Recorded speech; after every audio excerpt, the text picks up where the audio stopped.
Good evening, everyone, and thank you for joining us for our first multilingual program focusing on the Latino and Hispanic community's experience with bias in New Jersey.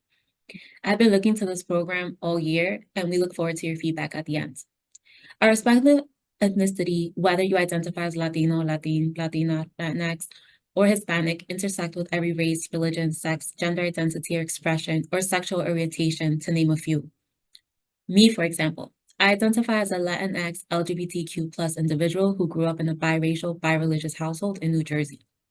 My lived experiences, like some, if not many of us, include being subjected to slurs, stereotypes, and differential treatments because of who I am.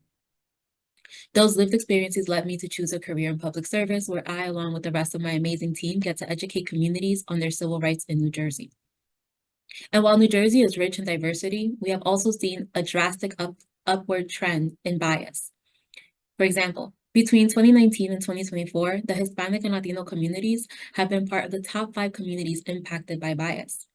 In the first 4 months of 2024, we have had 905 reported bias incidents to law enforcement. 81 of those incidents were anti-Hispanic or Latino. That's just the first quarter of 2024. Now, when you compare that for context to 2023, we had a total of 2,699 reported bias incidents to law enforcement in the state of New Jersey. Out of those, 165 were anti-Hispanic or Latino. One thing is clear, reporting bias and discrimination is crucial to empowering the individual, the community, and allowing law enforcement and Division on Civil Rights to identify trends and hotspots to combat bias and discrimination in New Jersey. The New Jersey Division on Civil Rights enforces the law against discrimination, one of the broadest anti-discriminatory laws in the country, offering protections against discrimination and bias-based harassment in employment, housing, and places of public accommodation to approximately 20 protected classes, including but not limited to age, sex, national origin, nationality, ancestry, sexual orientation, and disability. The list goes on, regardless of immigration status. We also enforce the New Jersey Family Leave Act that gives you job protection and the Fair Chance in Housing Act for individuals that may have a criminal background when looking for housing. And as of July of 2024, the law against discrimination will also offer employment protection to domestic workers because of the Domestic Workers Bill of Rights Act. But tonight, we hope that you walk away with a better understanding of the complexities of the intersecting identities and common cultural values of the Latino, Latina, Latinx, and Latin and Hispanic individuals' lived experiences, the impact of national origin, ancestry, and nationality, bias-based harassment and discrimination on the Latino and Hispanic communities in New Jersey, the cultural factors that support those which create more harm for the lived experiences of our Latino and Hispanic people in New Jersey, and finally, strategies to mitigate the impact of prejudice and how to combat bias and hate in New Jersey, including the protections afforded under the laws I briefly spoke about. Thank you to our panelists, you, the audience, for sharing your time with us tonight, and thank you to the Community Relations Unit, Deputy Director of Community Programming, Patricia Williamson, Community Relations Specialists, Kai Durant, Fanny Chan Jarvis, and Taylor Thomas for their tech support in tonight's program. And without further ado, and a special thank you to tonight's moderator and program lead, Community Relations Specialist, Angela Campos. Angela, I turn it over to you. Hola, oi. Hello, everyone. My name is Angela Campos, she, her. I am a middle-aged, white-presenting female with curly brown hair. I'm wearing a white shirt and a pink split jacket. And I have a blue background with the New Jersey Division of Civil Rights logo presented in the top right corner of my video. Today, I've been given the honor and privilege of moderating this discussion with our wonderful panelists who will be joining me in the conversations about the complexities of the various Latin and Hispanic identities and how people within these communities experience bias and discrimination. As a disclaimer, I'd like to add that not all people from South, Central, and Caribbean countries identify as Hispanic, and the distinction between a person who self-identifies as Hispanic in comparison to a person who identifies as Latino is an individual choice. For the purposes of our conversation, we will define any person who identifies as Hispanic as a person from a nation which was colonized by Hispaniola, also known as Spain, who have a diverse linguistic background. We will use the term Latino or Latina as a term of a person who origins from a land colonized by a country that spoke a Latin-rooted language which includes Brazil, French Guiana, Guadeloupe, Martinique, St. Bartholomew, inclusive of the Philippines, who had a 333-year history of colonialism by Spain.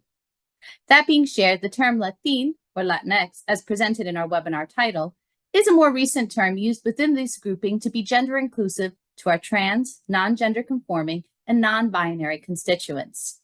For inclusivity practices, I'll be using the terms interchangeably during the course of our panel.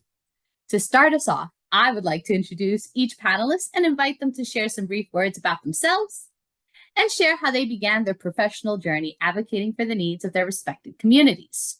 You may locate more information on these remarkable individuals in the agenda and biography document that will be shared in the chat.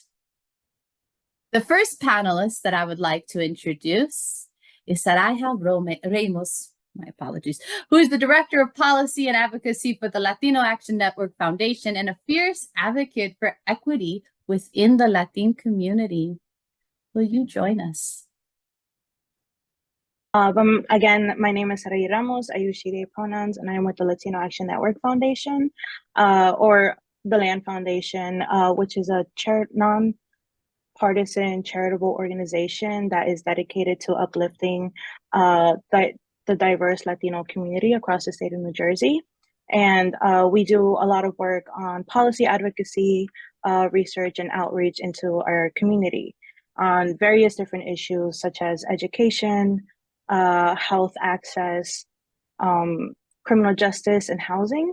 And I essentially fell into this type of work as a student volunteer when I was completing my last year of undergrad. I joined the education initiatives that LANF was doing at the time around school desegregation, and that's kind of how I fell into this role. But I guess I grew up watching discrimination happen in front of me towards my family members, my siblings, my friends, and the people that I really cared about on various different levels, not just at the systemic level, but also at individually within the family. And so that's kind of what's been fueling my passion for public service and doing the type of work that I'm doing right now at LAND Foundation. I'm so glad to have you join us. I would like now to invite Dr. Marisol Mariquin, a clinical social worker by training, to join us. Dr. Mariquin is an established voice in academia and a presidential postdoctorate fellow at Rutgers University, Newark, concentrating on addressing health inequities, racism, and ableism. Dr. Marisol, will you join us? Yeah, hi, good to be with everybody. Could I get some technical support? It says, oh, there we go, start my video. It wasn't allowing me there for a second, but hi everyone, it's a pleasure to be with you all. My name is Dr. Marisol Marroquin. I am a presidential postdoc at Rutgers University. A lot of my work has centered around really supporting health equity for marginalized communities, particularly among racially diverse and disabled communities. I myself am a daughter of immigrants from Guatemalan background, and a lot of my passion for really uplifting voices that are historically marginalized came early on, and I'd just like to share a quick story. I was a tutor in high school, and I was tutoring other students who were like me, also from parents who are monolingual Spanish speakers. And upon this engagement, the family had some challenges learning the two children that I was tutoring. And I asked the mother if there was any condition or anything that I should be aware of. And she said, no, I mean, there is something that the doctor gave me, but I don't really know what that is. And I said, okay, that's fine. You know, whenever you find that, feel free to share it with me just so I can get some insight. Eventually, she found it and she handed it to me. And I found out that what they were diagnosed with was autism. At the time, being a high school student, I did not know what autism was. But once I began to study and research a little bit more about autism, I really found out that there were strengths that we can utilize in their learning to help them advance. And it wasn't that they were not capable of advancing academically, but really that these systems were structured in a way that disadvantaged this family, where they weren't able to get the proper education or support in their educational journey. And so that really fueled my passion to becoming a social worker and really identifying opportunities where we can change systems. So I'm very excited to be part of this conversation with you all today. I am so glad to have you all here. And I must say that Michelle was unable to join us for our conversation this evening. And the wonderful T. Leonardo Santiago has offered to join our conversation. So thank you, T. And I do believe you've already introduced yourself, but if you'd like to say something, feel free. No, I'm excited to jump into the conversation. I already shared enough about myself, so I turn it over back to you. Oh, we're glad you're all here. So let's start off our conversation. How do y'all define a Latino or a Hispanic person? Do you have a single definition for this very vast group of humans? And I open it up to anyone that feels called to answer. Feel free to just unmute. Well, I think what you mentioned, Angela, at the beginning, and kind of that little disclaimer of really acknowledging the heterogeneity of the Latinx community is really important. I think sometimes when the definition is very specific, folks tend to be left out. And I think it's really important for us to consider how people individually identify, even with the terms, right? There's been some debate on what term is preferred or better, whether it's Latina, Latino, Latinx, Latine, Hispanic. And so I think it really comes down to folks and how they feel more comfortable identifying. Because even as we think about, Latinx people and even indigenous communities within Latin American countries, for example, they may or may not choose to use that definition or to identify as Latinx. So I think it definitely, as like a racial category, folks kind of have that liberty to define what term really feels best and more comfortable to them. Thank you for that. Yeah, and sorry, just to like hop on that idea a little bit, and your question, Angela, of is there one way to be Latino or like one definition that defines Latinx person? And for me, there is no one way of being Latino or Latina, Latinx. There's so many different countries that kind of fall under this like umbrella label and identity that like Dr. Marroquin said, it's hard to kind of choose one definition because then that can exclude certain groups of people. And I think we already see that in today, like there are movements against like Latinidad or like not claiming Latinidad and not claiming Latino-ness and stuff from people who have been historically erased and silenced in our communities. And so they're like Dr. Marroquin said, there's no one definition I think that one should stick to.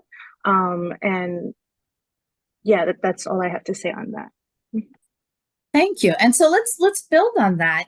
How does the diversity of our community create a culture of bias within the community, outside of the community? How does that intersectionality of all these different identities create this climate?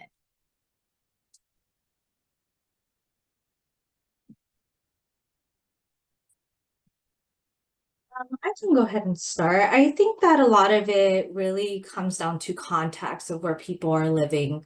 My experience has been a little bit different. So I'm originally from the West Coast, California area, and have lived in Arizona.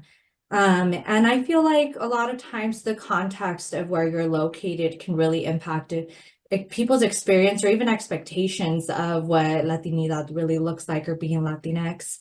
When I was on the West Coast, I remember because the majority of ethnicity there on that side of the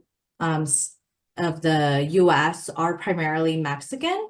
A lot of times people just assume that that's the ethnicity that folks are without really taking the time to understand that, all our ethnicities can contribute to different ways of speaking, food, cultural practices. So I think sometimes when folks really think of just one particular way of being Latinx or even making assumptions about language in terms of Spanish, it can be really difficult for folks to embrace different aspects of what Latinidad is or being Latinx is. Because even recently I've heard folks really having more critical thinking around the use of language, and this idea that folks had to speak Spanish to really be Latinos or Latinx. And I think that's something that, as we explore it more and really come into the idea of understanding where that came from, and even maybe that historical trauma, at some point in the US system, it was very discriminatory when folks would speak another language. There was a lot of discrimination and even institutional policies created so that folks didn't speak another language besides English. So then when we see generations not speaking Spanish, sometimes it's easier to blame folks and not really understand why this has happened. But I think as we take more of a contextual look at, the US impact, or even whether they live in a very Latinx community, or if maybe they're the only ones, their experiences can very much differ. And just to chime in, I think when you go even a step closer or deeper, think about when we are marrying outside, right, of the Latino or Hispanic community. So now you're absorbing not only your Latino heritage, but you're also absorbing that intersectionality. For example, my brothers are Egyptian and Argentinian. So growing up, how do you balance both, right? Because to the Arab community, they weren't completely Arab, and to the Spanish community, or Latino community, they weren't completely Latino. Or because their Spanish wasn't someone that spoke from the native lands, and that, oh, you were born here, you speak like American Spanish, you don't speak Castellano, and just kind of seeing that own bias within our respective community while experiencing the external bias and then navigating those dual personalities.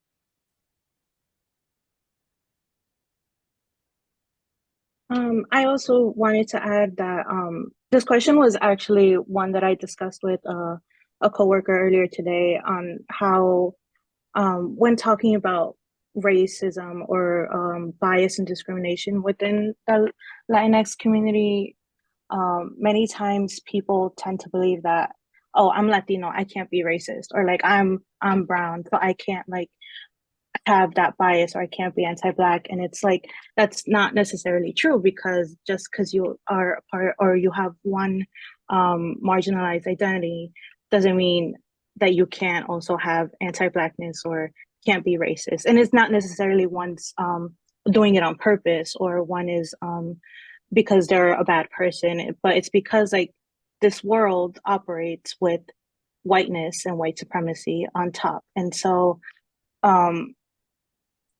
it's kind of like our one person's proximity to whiteness, it puts you kind of higher than another person, and we tend to internalize that because of like this colonial historical context as well, in which we were forced to kind of turn our backs against each other, or one group was put on a pedestal, the other one was put down. And so a lot of it is like internal, but there are external biases from like society in general that affect the way that racism, colorism exists, and the way that we exist within the community, and how we operate within this white supremacy type world. And one thing that like came to mind was when I speak to like my grandparents or like my elders about like racism, and it's like, oh, that racism doesn't exist in Mexico, or racism doesn't exist. Like we're not as obsessed with race as it is here in the US. But it's like racism does exist. It just exists and looks different, and there are different terms that are used, and not necessarily like anti-Blackness or stuff like that. Colorism is very much like prevalent in Latin America and within our Latino communities and family members and stuff. And it's just like we have to think about it in that context as well.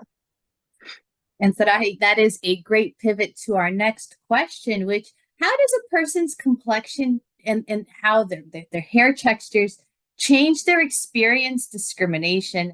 As you were talking, I was thinking about, the phrases of like adelantando la raza, or having bad hair. And for those of you outside of the community, in my childhood, this was called bad hair. It was not what brought joy to my caregivers. And so how does that play into that systemic culture, you know, in that how we feel. I feel like you were also tying it into like how we feel about ourselves, especially when we're talking to others and they're uplifting this message that doesn't really embrace our diversity at times, or at least that was my lived experience. So I don't know if you feel called to share, or Dr. Marisol, would you like to add to that? Absolutely. I think what Sarai mentioned is very on point because we know that in the US, a lot of the dominant identity has been primarily white centered. And because of that, people who tend to deviate from how they look physically, darker complexions, non-straight hair tend to experience more discrimination. Even research has shown in policies like SB 1070 in Arizona, when they were checking people's papers and documentation status, for some time in Arizona, people who were oftentimes targeted were people who were darker skinned and non-white looking. And I think, you know, coming back to something that you mentioned with bad hair, you know, the way that we instill that into people is very ingrained from early on. I remember myself being told in class, the first time I kind of encountered it, like, oh, you're so brave for wearing your hair natural. Or even, you know, more explicitly in professional development classes being told like straight hair is the way to go. So I was curious and actually looked it up that as of 2019, there's been 3 states who actually have protection in the workplace for hair discrimination. And that was as of 2019. So that's actually not that long ago. And so if we think about the generations of people who have gone through with this in mind, we see how, and get some understanding of how we're kind of inevitably told to hide ourselves, features of ourselves, to become more in tune with what is desired in society. And that, you know, absolutely impacts our mental health and quality of life, as we aren't able to embrace our uniqueness and really see the diversity and beauty in us. Thank you for adding that. So I want to chime in because Dr. Markin, you brought up a lot of great points, right? Depending on where you grew up, you know, you had the good hair, you had the bad hair. And then if you moved in respective different communities, sometimes you didn't fit what your typical perceived Latina or Latino was, right? So for example, my full name is Tisha. It's a Black presenting name. I have very curly hair and I'm light skinned, but I catch a good tan. So I went to different schools growing up and I noticed how I was treated differently because I didn't look like the other Latinas. I didn't I didn't fit in with the Black kids. I didn't fit in with the white kids. I didn't fit in with the Latinos because everybody was like, you don't look like us, you know, and English is my second language. So it was also, well, you don't look like us, you don't sound like us. And that was just one example. And then going into the workplace, depending on, you know, your upbringing, you may have been encouraged, right? You may have been encouraged to straighten your hair, to dress a certain way to get that job, to lose your accent or quote unquote code switch to be acceptable in the workplace. And also to uplift what you had said, the Crown Act was passed in New Jersey as an amendment to the law against discrimination back in 2019 for us. And that came from a wrestler who had his locks cut on a mat in New Jersey in 2018, right? So in 2018, even though we have this progressive anti-discriminatory law in New Jersey, it was one of our youth that had to suffer something like that for us to be able to say like, oh, this is wrong. We need to do something to make sure there's protection so no one else experiences something like this, whether it's a place of public accommodation or a place of employment when it comes to hair discrimination, because we see that tied to race. Thank you for adding that, T. And I will add, I'm a first generation immigrant to this country. And when I came into my community that raised me here, being my ethnicity was not acceptable. And so I spent a majority of my youth masking as a different culture. And I learned to speak Spanish because Spanish is my second language. as a coping mechanism so I could better affiliate or assimilate to this more dominant Latino culture, that I just felt safer, because around me, this world kept telling me that my authentic self, where I really came from, it didn't always keep me safe. And it at times put me in places where people would potentially, say or do things because of stereotypes associated with my country of origin. And I feel like this is that systemic layer. This is how, on a day-to-day basis, how we experience these microaggressions and these micro invalidations, like concepts of like bad hair. And so I'm just grateful for all of y'all and your shares. Saraje, before we move on, did you want to add anything to this conversation? Yeah, I definitely can. Going back to the topic of schools and children's safety, I kind of do have a small story to share on my experience, like growing up and living in a predominantly Black and Brown community. And for some context, my parents are immigrants from Mexico. I was born here, and so were all my siblings. And oftentimes we would get that we're very much like very diverse within our own siblingship, because I look like my sister, but I'm a lighter version of my sister. And then my brother is like a very darker skinned. He passes sometimes as a light skinned, like Black man. When he grows out his afro, which his hair does grow into an afro, because we have like curly and like coily hair in our family. And so my brother and we were in the same grade in high school, and my high school, they would do random like checks, random like bag checks, random stops when you were going into school.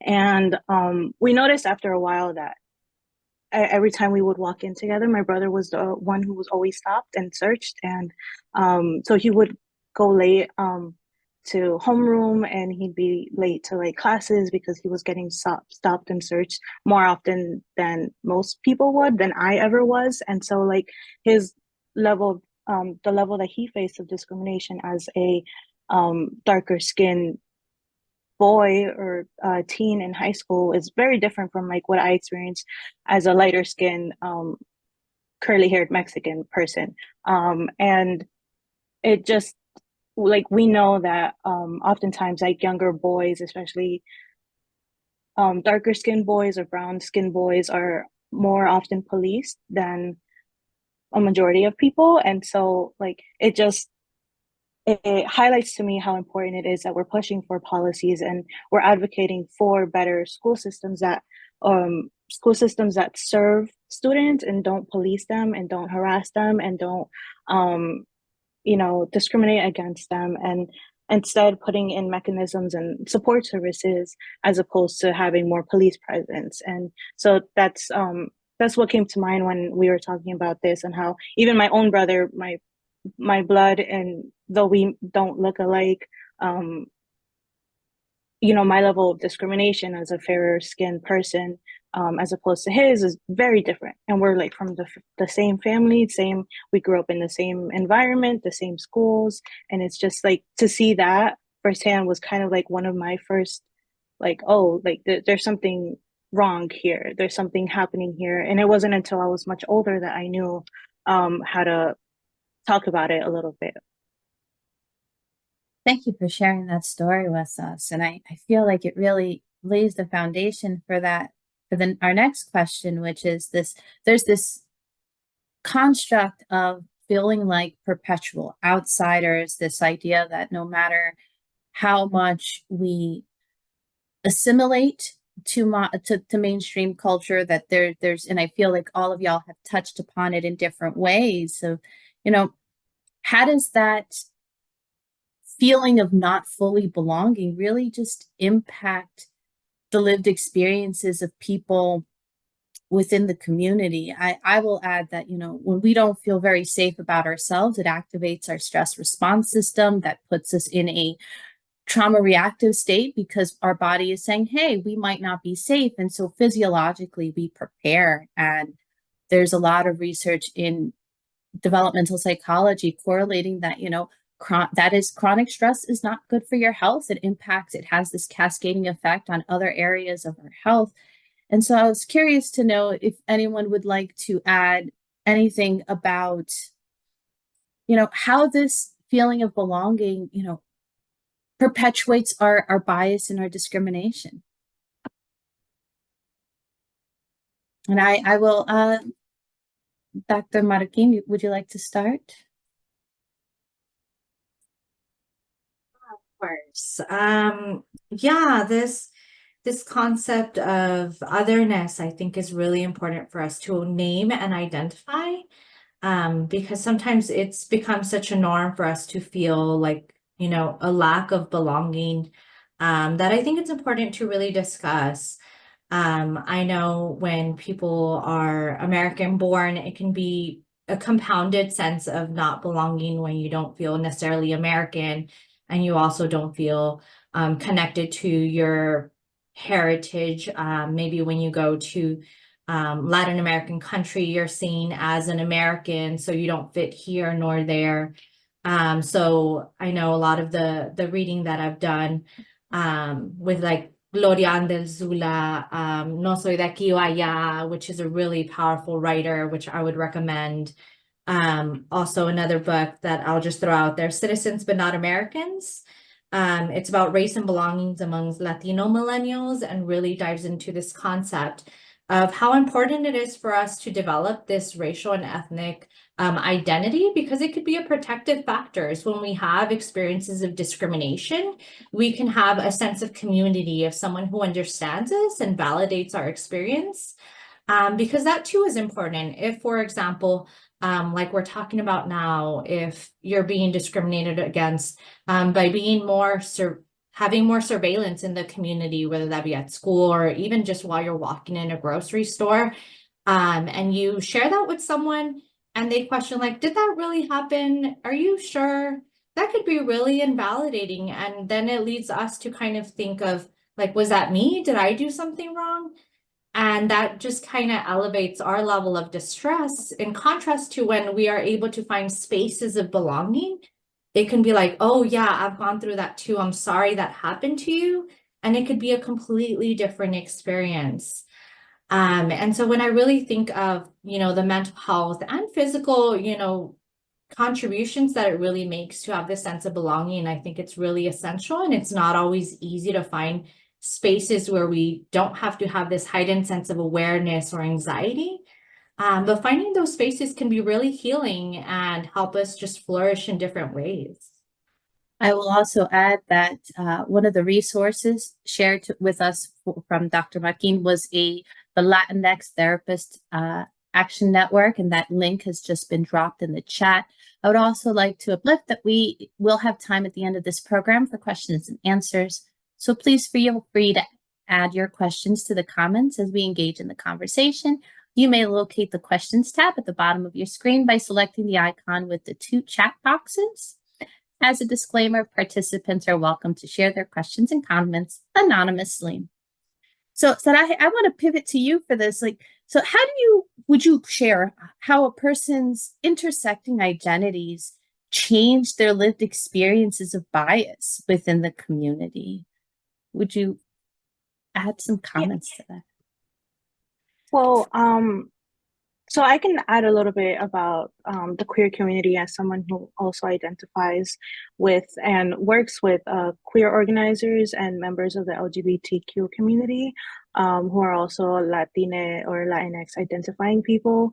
And we know already that homophobia is very much rampant, both within the Latinx community and just broader society in general. And we see this here in Jersey with initiatives to push for mandatory reporting for students who identify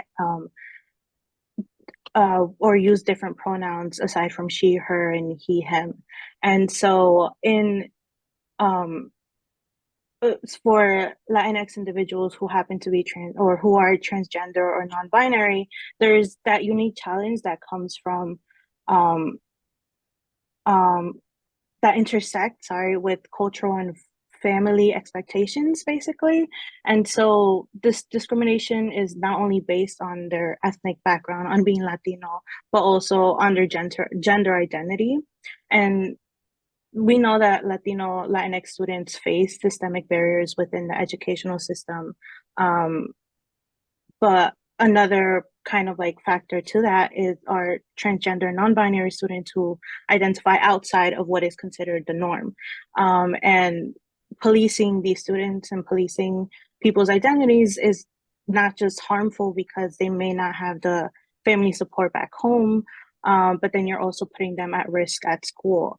And so I think the Trevor Project kind of highlights that Latinx LGBTQ youth are significantly more likely to attempt suicide compared to straight cisgendered peers, because of the intersection of like race or ethnic identity and sexual orientation, and how we often don't talk about these issues, or we don't talk about homophobia, or like I've heard in the past that Latinos can't be gay, or like that's not normal. And it's like we're getting these you hear these things a lot growing up. You're more likely, and you when you feel like you don't have that support system to fall back on, like was mentioned before, you feel I don't know, I don't even know how you would feel. It's just exhausting, and exhausting to having to navigate being Latino or being Latinx, but also being queer and having to fit into what maybe your family expects you to, being born as a male or being born as a female, and how you feel on the inside that you don't necessarily feel like you align with those values that are pushed onto you. And I think it was also mentioned before that there was a lot of pushback on using the word Latinx or Latine, and like, should we even use that word? Why are we using that word? I've had people say it to me as like an insult. They're like, "Oh, you're one of those Latinx people." And it's like, not everybody is going to agree with the terms that we use again, but it's Latinx is a word that was made for non-binary people, and especially because we don't feel like we have a space in Latino communities, and we don't feel like we're being heard in our communities. So we feel the need to create a term and to create that community ourselves. And so it's very nuanced the way identity intersects, and how your gender, your sexuality, your ethnic and cultural background kind of clash, and having to navigate that. And it can be exhausting for many, which is why it's important to have these conversations and bring that to light, that this is a problem within our community, and work on how we can fix it, or how we can start embracing our very diverse and very broad identities, as opposed to pushing back on people and shutting people down and discriminating and whatnot. Thank you for sharing that. And I see a comment in the chat. We will have this recording and a resource document sent out after the webinar in a few days. So we will be sending out all of these resources out to all of y'all, all the registered participants. And so I think you uplifted some very interesting things, and it leads us into our next question, which is really talking about our common communal values and how they can either be harmful, as you stated some examples, and at the same time, I found that, at times they can be a source of resiliency. And so I was curious, perhaps, Dr. Marukin, would you like to talk a little bit about, our values and how they add to the safety of our community? I've experienced it being embraced by the ethnicity I used to mask as, and at the same time, the harm that came from that same community. So, Dr. Marukin, would you like to start us off?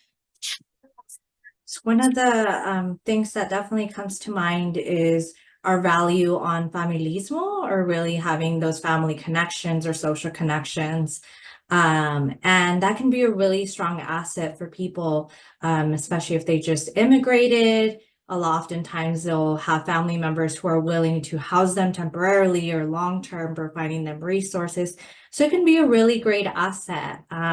But also when thinking about the previous question in terms of intersectionality, a lot of my work surrounds disability. And for the Latinx community, talking about disability is very much still a stigma.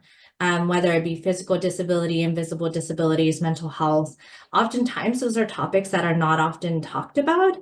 And so when we think about family, sometimes even the recommendations could be, for example, for a lot of the folks that I've spoken to with autism, the family's encouraging them to mask, even though they don't want to do eye contact or it feels uncomfortable. They're kind of told that that's the way to do it, that it's helpful for others to engage with them, instead of really accepting the person and acknowledging that they are different and it's just a variance in the way they experience life.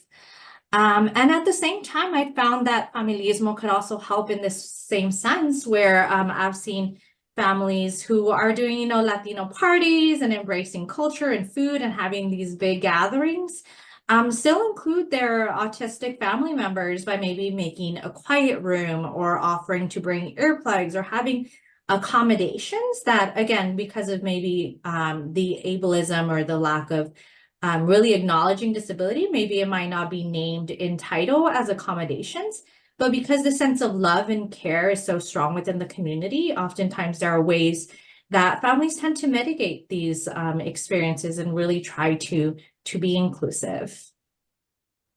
Thank you for sharing that. And as one of the thoughts that surfaced for me as you were speaking, and I'm curious if to all of y'all, if whoever feels like the desire to share, the value of a large family and this expectation that we're supposed to have many children. How does that impact the Latino experience here in New Jersey, especially because, back in my country of origin, I've got a very large extended family, but here as a first generation immigrant, my nuclear family is pretty much, a very limited number of people. Saraje, do you want to take the lead on this? I'm sorry, can you repeat the question again?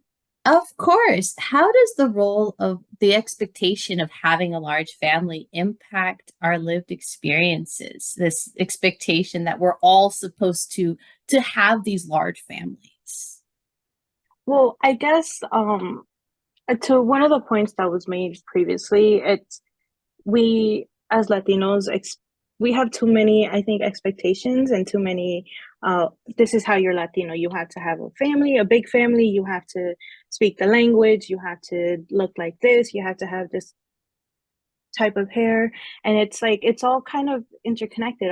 These are just expectations that can hurt people when they don't conform and when they don't meet these what is being pushed on. And like I don't know, me personally, I'm very much like I want to live my life the way I want to live it on my own, and like I will be there for my family, but I don't see my future being the way that society dictates it, whatever it means in the future. And if it changes in the future, I think that should be perfectly fine and acceptable for any person to decide that and not have these expectations pushed onto us. And so I think as a community, we need to be doing better on being more flexible or being less demanding, that we're not only fitting into these family binaries, but also gender binaries, or we're expected to do so much. And I think it can be stressful onto a person if we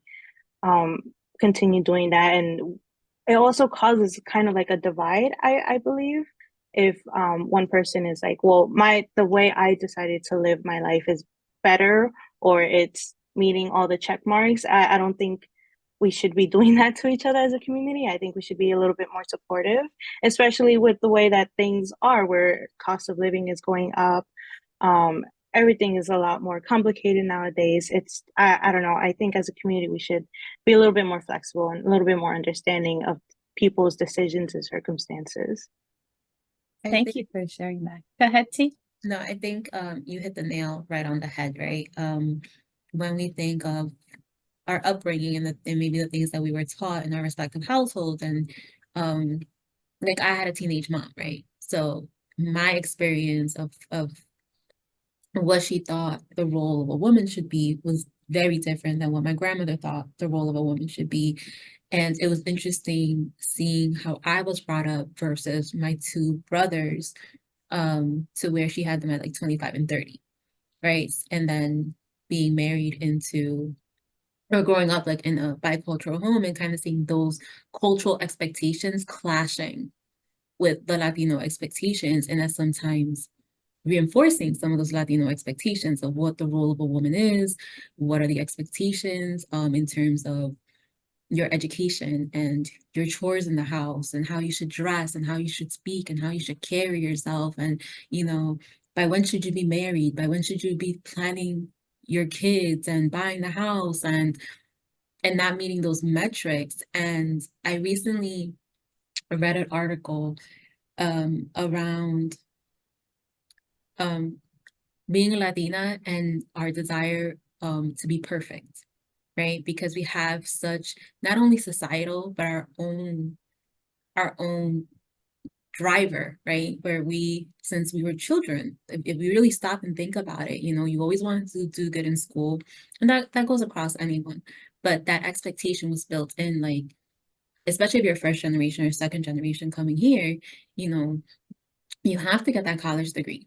You know, you have to break the generational trauma. You have to break the cycle of poverty. And maybe those weren't the words that were used, but you understood, right? You read between the lines and you understood, I have a duty to family. And many of us, or those of us that did choose to go to college, maybe we didn't choose to go far away, right? Instead of, you know, turning 18 and saying, hey, I'll be back in 4 years, save my room. We decided to go to the community college, or we decided to go to the state university, or maybe we were fortunate enough to get into the Ivy League, but we were still close to home, right? We didn't venture too far off because there is that expectation of to take care of family. We take care of each other. And sometimes that limits us because we are ingrained, right? That family is everything. And do we want to disappoint? You know, like, can we afford to disappoint? And sometimes, especially when we're looking at our intersecting identities, right? If you're coming from a very strong religious household and now you're realizing, hey, I identify as X, how do I have this conversation with the family, right?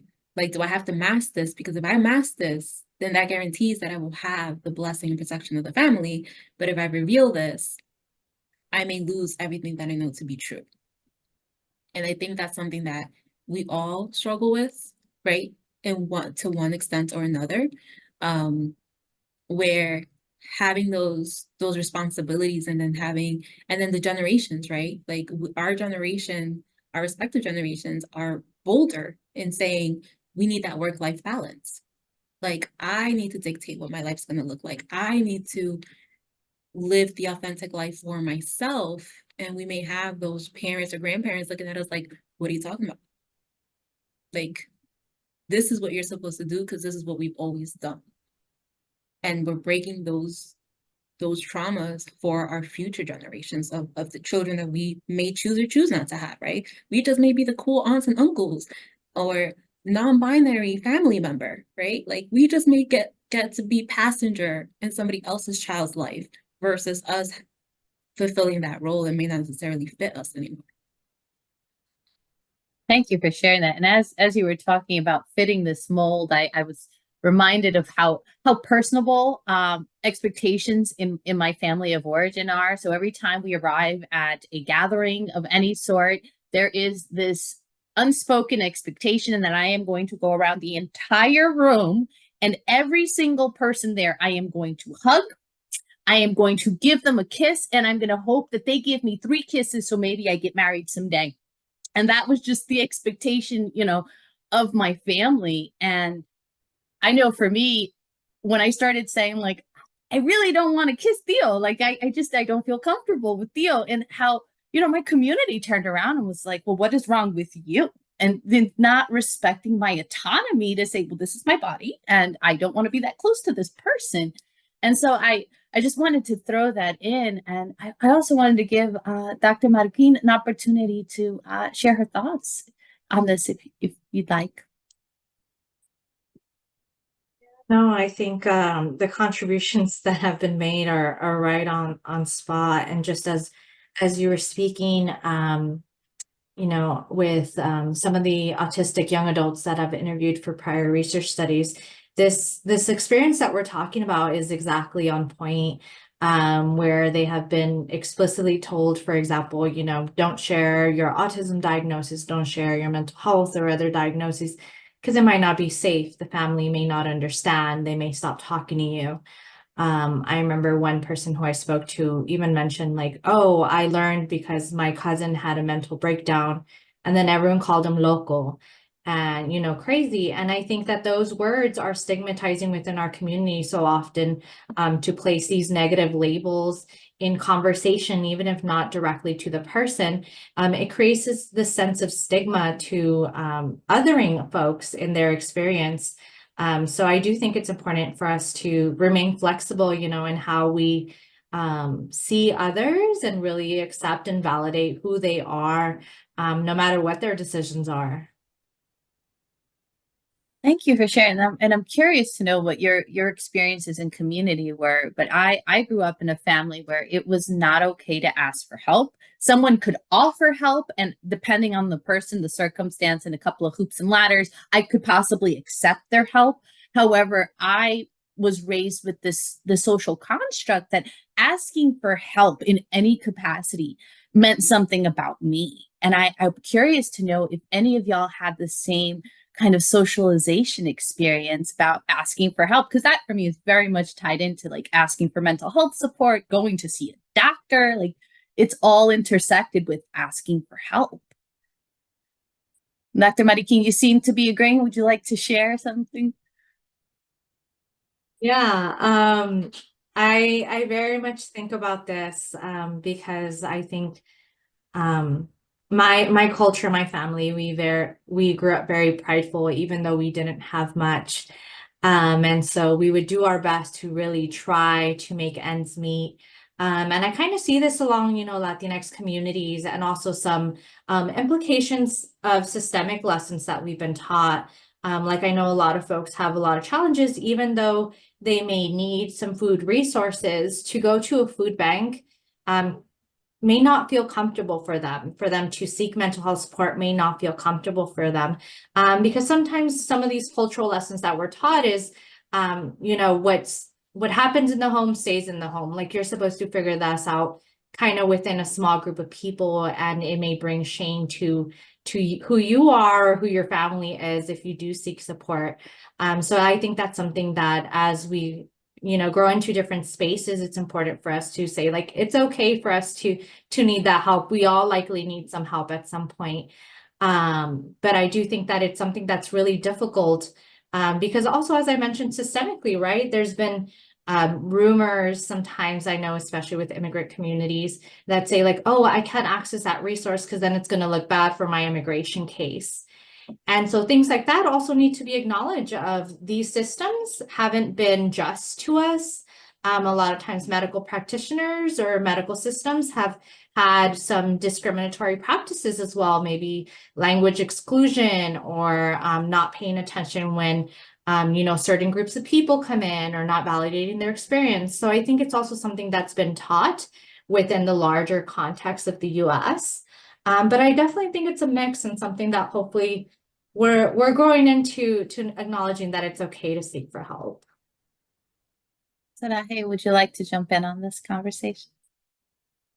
Well, I mean, Dr. Marroquin did a really great job of kind of explaining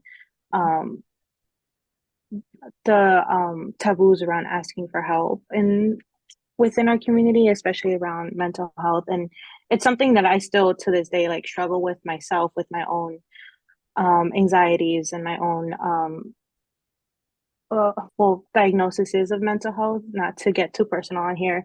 But it took me years and it took me a very long time to get to a point where I can talk a little bit more openly about my own personal experiences. And that in itself has opened the opportunity for me to talk to other people who have experienced the same thing or who are also struggling with their mental health. And I think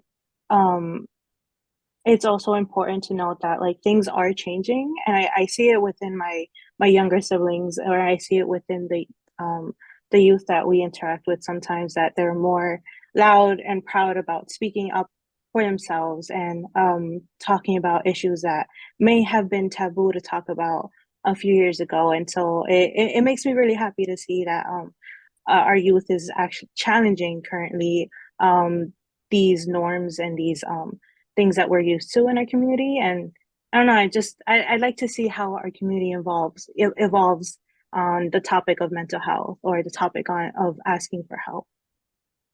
And I agree with you. Every time I meet a young person and I witness them using coping mechanisms to deal with stress, it brings a little joy to my heart. Like I've met young people that know what mindful breathing is and how that's a solution. And it just I'm also exhilarated with you about what this next generation is really going to do with how we talk about mental health, and just how open they are to learning new tools. I do want to uplift that if anybody watching this recording is struggling, 988 is a resource for you. You can call or text them, and you should never struggle alone with your mental health. So we're almost at the end of our discussion time, and I want to end on hope, right? So what can we do as a community to start alleviating these experiences? And I've heard so much from all of y'all tonight about just allowing authenticity, allowing the next generation to evolve how we see each other, and embracing that diversity. But I did want to give T, would you like to start us off on this? How do we fix it? I think fixing is a lifelong journey. And honestly, it'll probably be generational. But one of the things that is important is education. It's bringing awareness into the community and meeting the community where they're at, right? Not expecting the community to understand the legal jargon. And from a government perspective, or from a law enforcement perspective, or an educational perspective, thinking about the communities that we're serving with intentionality. And I'm gonna speak for the I, right? The work that like the community relations unit does for the Division on Civil Rights, we have a lot of internal conversations of how to best serve communities, right? So whether it's making sure that the fact sheets we're bringing are in the respective languages that we're showing up to table for, it's thinking about the questions of tonight's panel, right, that are going to generate conversations when we end today's program. And what are the resources that we leave behind? What are the things that people can turn to when they need assistance? Like, are we accessible to them? Can we connect with them? Do we have blind spots that we need to check each other on to ensure that we're reaching as many community members as possible in their respective languages, and letting them know of their rights under the anti-discriminatory laws that we have, but also thinking about our sister agencies and our sister departments, right? So our Department of Labor and Workforce Development, our victim services, right? If you're a victim of a crime, what services are available to you? If you're a returning citizen, what services are available to you? And really being mindful of how do we create that,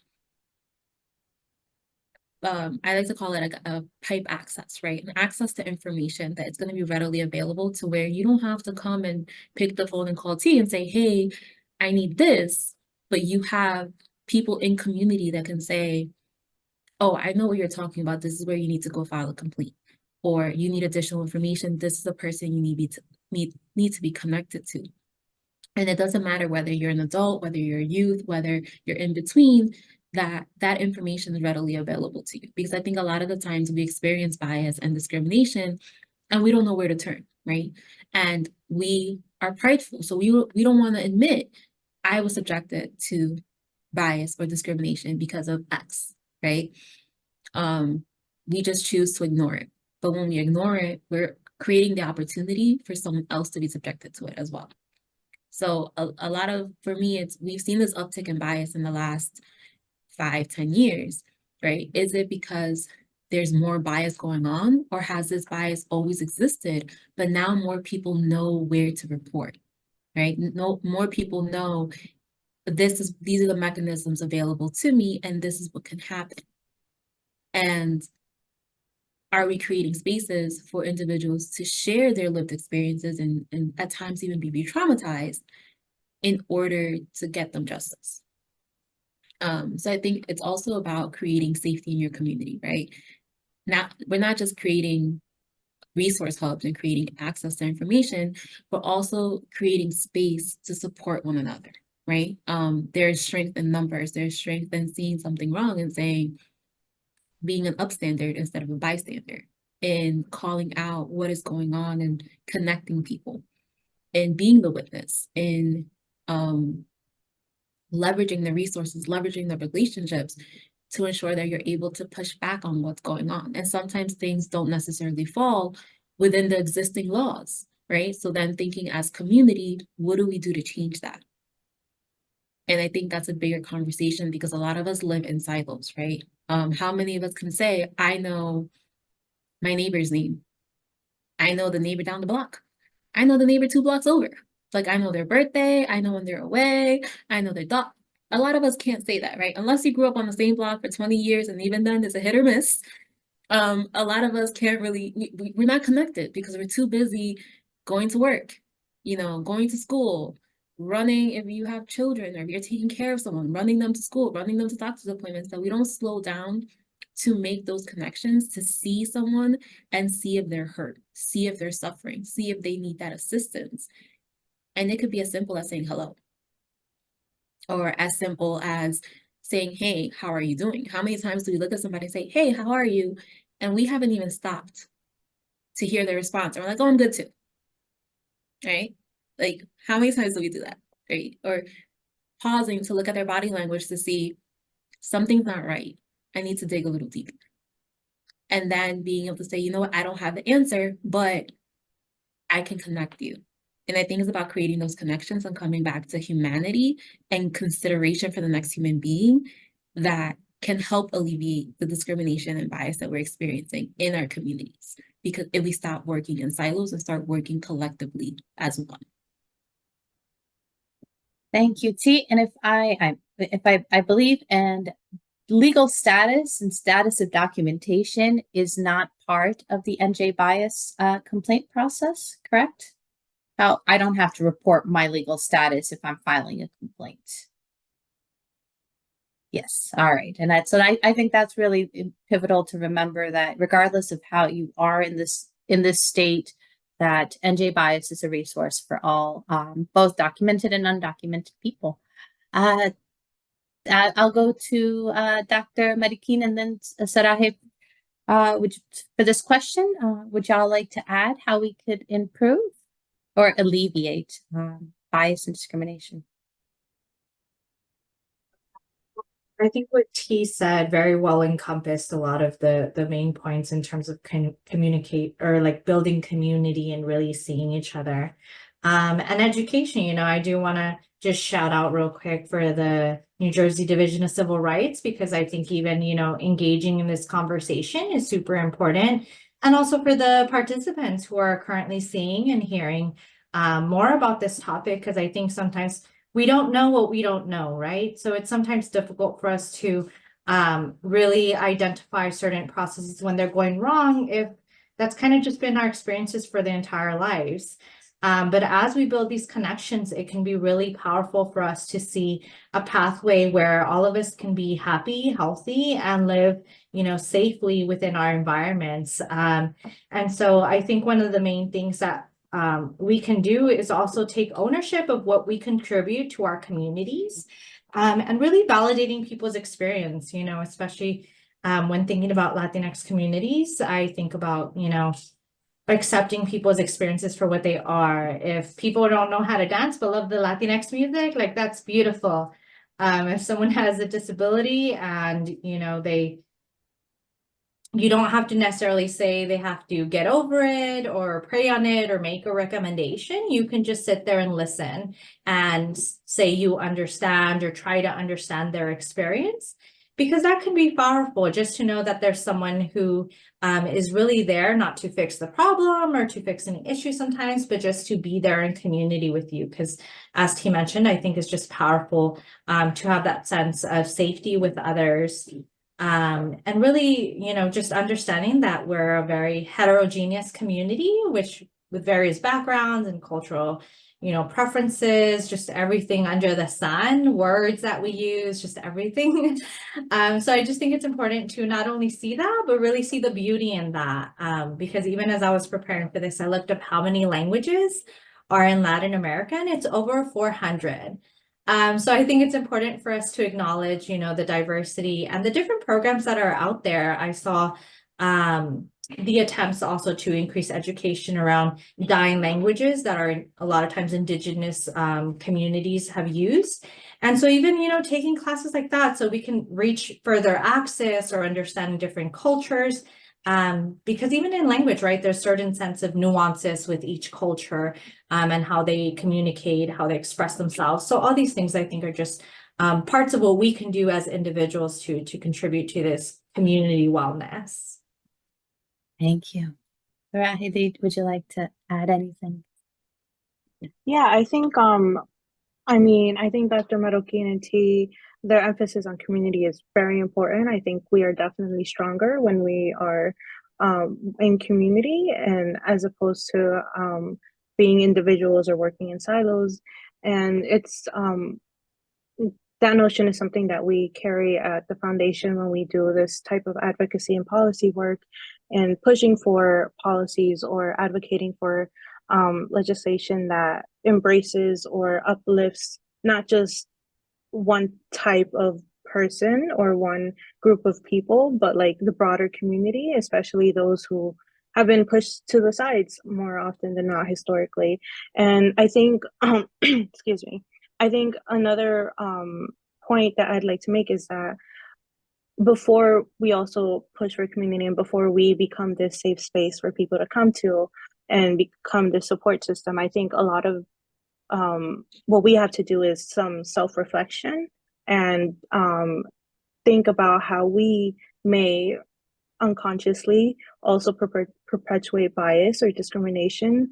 And not because we are bad people or because we are racist, but just because the society as a whole operates around this white system and prefers whiteness over everything else, and the norms as well. As if you're not cis or straight and you're not a man or a cis man, we have to think about our privileges and we have to think about how we can uplift people who are pushed to the sides constantly and not just speak over them, but actually uplift them and be in community with them. And so a lot of it, I think, has to start on the individual level and with the small things. Maybe it's, oh, am I unconsciously judging people because their Spanish isn't perfect, when we know that Spanish is a colonial language and not everybody has to be perfect at it to be considered Latino. And so a lot of it has to be internal work done before we move into doing broader community work. And it takes a lot of work and nobody's perfect. And again, I think T mentioned this is a lifelong journey. We always have room to grow and room to learn how to embrace the diversity of our community. Thank you for all that. And looking at the time, I would like to move into answer. We have a couple questions that have come in, and I encourage the participants who are still with us to feel free to add your questions and comments to the chat. And so the first question that I see here in front of me is, how do you bring your identity to work? How do you balance not assimilating to white professional norms, but rather being your true, authentic self? Dr. Marroquin, would you like to start us off about authenticity? I think this is one that I think is an active process constantly, at least for myself. I am always very transparent with who I am when I come into different spaces. I think there's power in who we represent, especially for myself in academia. I know that there are not always tenured professors at the front lines who are people of color or first generation students. And so speaking to that experience and really sharing about what led me to the work has always been my way of sharing, parts of my identity. And just staying authentic in terms of, even my language. I, from the get-go, tell folks, or I challenge folks to change our perspective from thinking that people who don't speak English well are not smart, and really thinking that that probably means they're really smart because they know 2 languages. So, I bring that up in class because oftentimes, it'll happen that I get stuck on a certain word. And instead of being embarrassed about not knowing it in English, automatically saying like, okay, give me a minute, let me remember this in Spanish. And so thinking about like that reframing that I do in really trying to expand on like teaching folks about my culture, even my food, right? The other day we did a potluck for my class and thinking like, hey, well, these are my traditional foods. Do you all want to try this? Or, what does this look like? So really trying to bring some of those aspects that bring me joy, and really being able to share some of those in these different spaces as well. Thank you for sharing.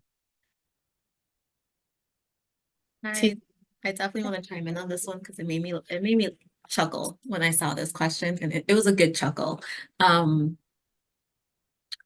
So I will preface this that I have worked, besides DCR, I have worked in primarily white spaces. And I was raised, my mom, from the time I could probably talk, she was always very thing about people need to know your name. It's either Tisha, you don't let them use any other name. You don't let them, if you want to go by a nickname, that's fine, but people cannot mispronounce your name. Now she spelled my name with an I. My brother's name is Karim. She spelled it with 2 E's. People still kill our names. But it started there, right? Taking pride in what my name was, taking pride in what my background was. And in the generation that I was coming up, it was when everybody was straightening their hair and everybody had like the super thin eyebrows. And it was this kind of wave of you wanted to assimilate, right? Because that was the only way you were going to survive. And here I was bouncing around with the crazy curls on the thicker side of the spectrum. And to me, I took ownership in that, right? I took ownership. If I was going on a job interview, I was wearing the curls out. And I was coming with the resumes, I was coming with the A game. And when I got the job, I was working 10 times harder than anyone else because I wanted to make sure that every accolade I got, I was breaking a barrier. So for the job I had previous to this, I was the first bilingual professional in that company. They've been around for almost 90 years at the time. And I was their first bilingual.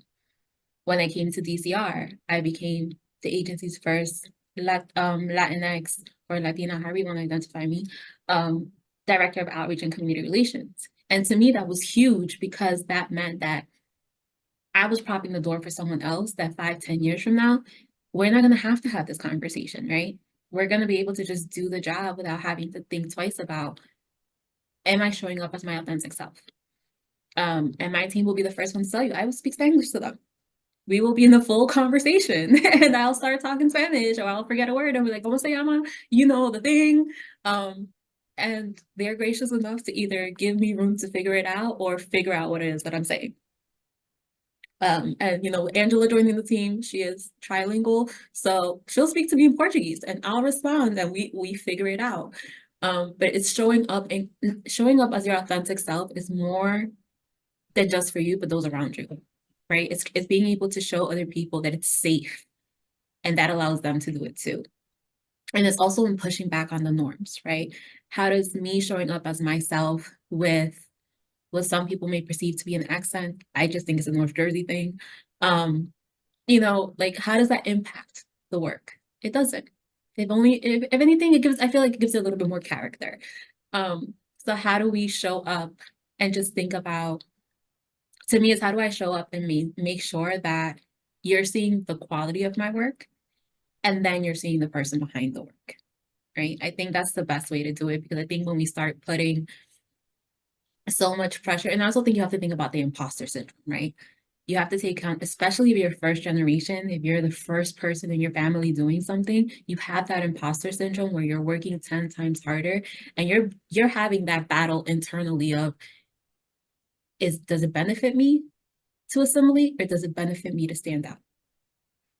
And what does that look like? What are the consequences to those? And that's a very personal conversation you need to have with yourself, but also remembering that every barrier you break, there's someone you're going to come across and inspire because they're going to look at you and say, I didn't think someone that looked like me was going to be doing what you're doing. So I'm definitely curious to see what the rest of our amazing panels have to share on this. Soraya? Well, I think I come from a different perspective a bit, just or a different lived experience, just because. Well, I'm very fortunate that right now I am literally a part of an organization called the Latino Action Network Foundation. We are all Latinos, which is amazing. So my experience outside of this space has mostly been in an educational space. I went to a predominantly white institute for my undergrad, and I'm currently working on my graduate degree right now. But during my time in undergrad was kind of when I started forming um, this identity of mine where I will take up space and I will demand that people learn how to say my name properly in Spanish. Because I still remember the day where my name actually changed from Spanish to English. I was in kindergarten. My mom went to pick me up, and to the secretary, she said my name, Sarai. I'm here for my daughter. And then over the intercom, they're like, "Oh, we're looking for Sarai. We're looking for Sarai. We're looking for Sarai." And I remember myself being like, "Who is that? Like, they're not calling me. That's just not me. That's not my name." But I went as Sarai up until my undergrad, where for the very first time, I had somebody who was also Latina, where she was like, I was introducing myself to her, and she was like, "No, what's your actual name?